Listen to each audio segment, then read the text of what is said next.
マクです。なんちゃってグラベルバイクで階段の上り下りに行ってきました。車輪が 650B ということで、ペダルが地面に近い。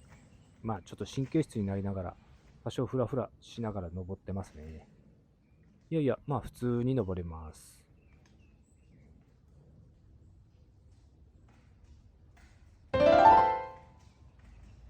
さて、下りです。後ろがですね、ちょっと長めに設定されてるんで、まあ下りは安定して下れますね。いやいや、なかなか使えますね、この自転車。ではまた。